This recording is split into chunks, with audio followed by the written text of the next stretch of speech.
12வது வசனம். ஆபிராம் கானான் தேசத்தில் குடியிருந்தான். லோத்து அந்த யோர்தானுக்கு அருகான சமபூமியிலுள்ள பட்டணங்களில் வாசம் பண்ணி சோதோமுக்கு நேரே கூடாரம் போட்டான். இன்று ஆண்டவர் நமக்கு கற்றுக் கொடுக்கும் முதலாவது பாடம் இந்த வசனத்திலே இருக்கிறது. என்ன தெரியுமா அந்த பாடம்? லோத்து சோதோமுக்கு உள்ளே போய் வாழவில்லை, கொமோராவுக்கு உள்ளே போய் வாழவில்லை.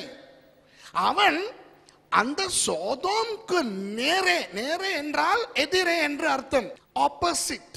இந்த லோத்து தன்னுடைய குடும்பத்தோடும் தன்னுடைய மிருகஜீவன்களோடும் தன்னுடைய வேலைக்காரர்களோடும் போய் சோதோமுக்கு உள்ளே போகவில்லை, சோதோமுக்கு எதிரே வாழ ஆரம்பித்தான். இன்னும் ஒரு விதத்திலே சொல்ல போனால் சோதோமுக்கு அருகிலே போய் வாழ்ந்தான். புதிய ஏற்பாடு அவனுக்கு தெரியாது. தெரிந்திருந்தால் பவுலடியார் சொன்ன ஆலோசனை அவனுக்கு புலப்பட்டிருக்கும். பவுலடியார் என்ன தெரியுமா சொல்லுகிறார்? சோதனைக்கு விலகி ஓடுங்கள், பாவத்துக்கு விலகி ஓடுங்கள், பாவத்துக்கு தூரமாயிருங்கள். அப்படித்தானே வேதம் சொல்லுகிறது.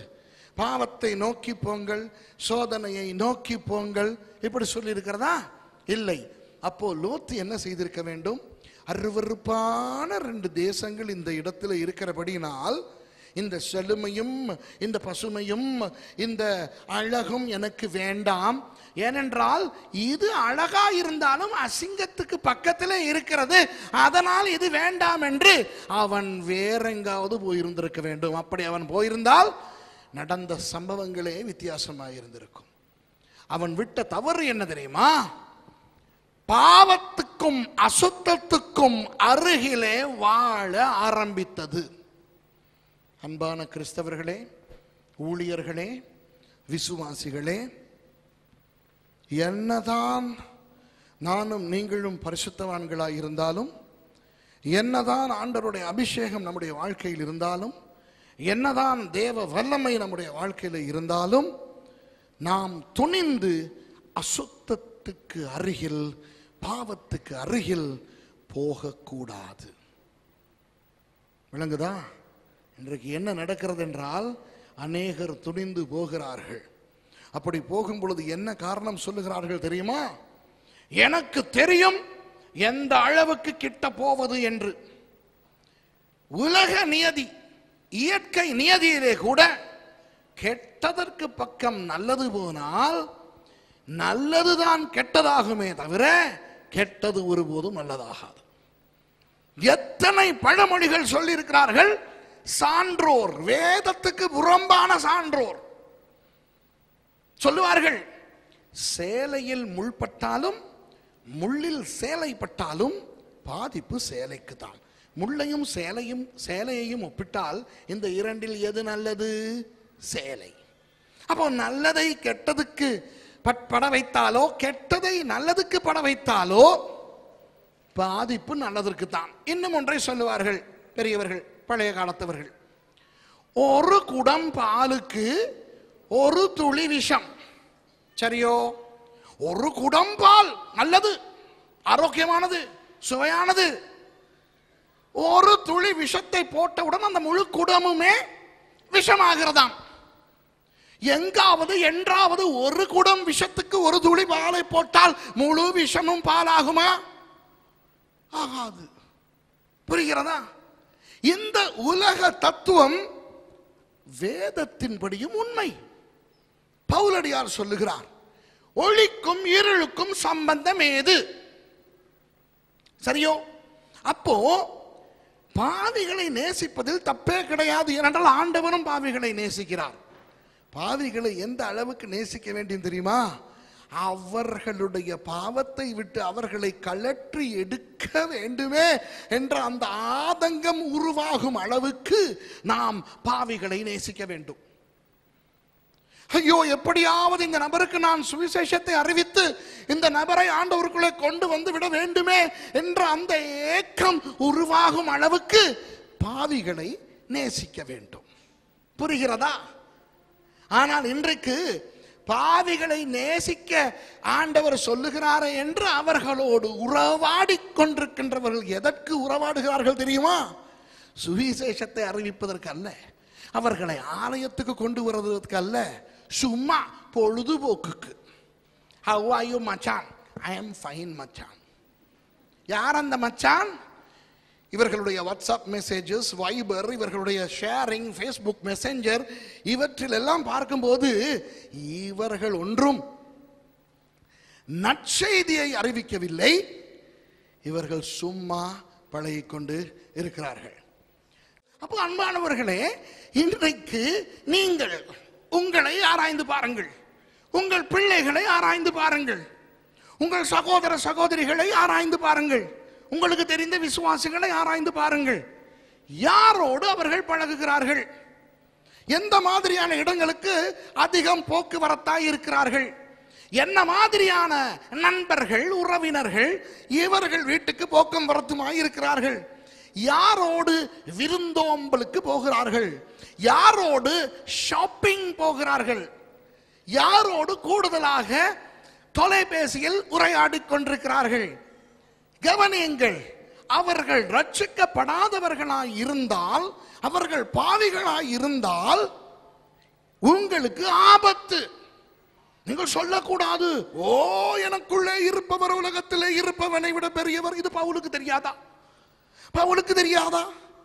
ஏன் பவுலுக்கு இயேசுவின் நாமம் இல்லையா?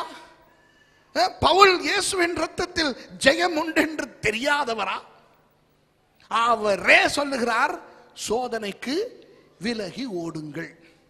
அப்போ அவ்வளவு பெரிய ஆளானப்பட்ட பவுலே சோதனைக்கு விலகி ஓடி மற்றவர்களையும் ஓட சொல்லும் பொழுது, நானும் நீங்களும் எப்படி துணிந்து பாவத்துக்கு பக்கத்தில் வாழ முடியும்? பாவத்தில் உழன்று கொண்டிருப்பவர்களோடு தைரியமாய் உறவாட முடியும்? என்ன நடக்கும் தெரியுமா அன்பானவர்களே? பாவம் காந்தம் போல கவரக்கூடியது. சரியோ? பாவம் கவர்ச்சியானது. எப்பொழுது நம்மை இழுத்துக்கொள்ளும், எப்படி இழுத்துக்கொள்ளும் என்றே தெரியாமல் போய்விடும். சரியா? ஏனென்றால் நீங்கள் 14வது அதிகாரத்துக்கு போனால், சரியா, 12வது வசனத்தை பார்த்தால் அங்கு ஒரு யுத்தம் வருகிறது. அந்த சோதோம் கொமோரா இன்னும் 3 ராஜாக்கள், 5 ராஜாக்கள், இவர்களுக்கு விரோதமாக 4 ராஜாக்கள் வந்து யுத்தம் செய்து வெற்றி கொள்கிறார்கள். அவர்கள் வந்து சோதோமையும் கொமோராவையும் கொள்ளையடித்துக் கொண்டு போகிறார்கள். பாருங்களேன் 12வது வசனத்தை, 14வது அதிகாரம் 12வது வசனம் வாசிங்க சிஸ்டர். ஆபிரகாமின் சகோதரனுடைய குமாரனாகிய லோத்து சோதோமிலே குடியிருந்தபடியால் அவனையும் அவன் பொருள்களையும் கொண்டு போய் விட்டார்கள். என்ற தெய்வமே, எங்கிருந்து இவனை பிடிச்சாங்க? சோதோமுக்கு எதிரே அல்ல, சோதோமுக்கு நேரே அல்ல. எங்கே? சோதோமிலே. மாப்பிள்ளை எங்க போயிட்டு கூடாரம் போட்டாரு? எதிரே. அந்த நேரத்தில் யாராவது போய் அவருக்கு புத்தி சொல்லியிருந்தால், யோ இவ்வளவு கெட்ட தேசங்களுக்கு பக்கத்தில் நீ போய் கூடாரம் போடுகிறாயே அடா, இது உனக்கு ஆபத்தில் முடியும் அல்லவா என்றால் என்ன சொல்லியிருப்பான்? I know where to draw the line. எனக்கு தெரியும் எந்த அளவுக்கு நான் கோடு கீறி இருப்பது என்று. நான் யார் தெரியுமா? ஆபிரகாமினுடைய அண்ணன் மகன். ஆபிரகாம் எனக்கு சித்தப்பா. இனி எங்க இந்த மாதிரி ஆளுகளுக்கு பேசுறது? சொல்லுங்க பாப்போம்.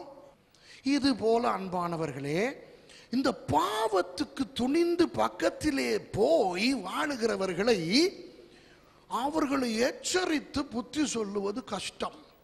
ஏனென்றால் அவர்கள் கதை விடுவார்கள். ஓ எனக்கு அந்நிய பாஷை இல்லையா? எனக்கு அபிஷேகம் இல்லையா? என்னோடு கர்த்தர் இல்லையா?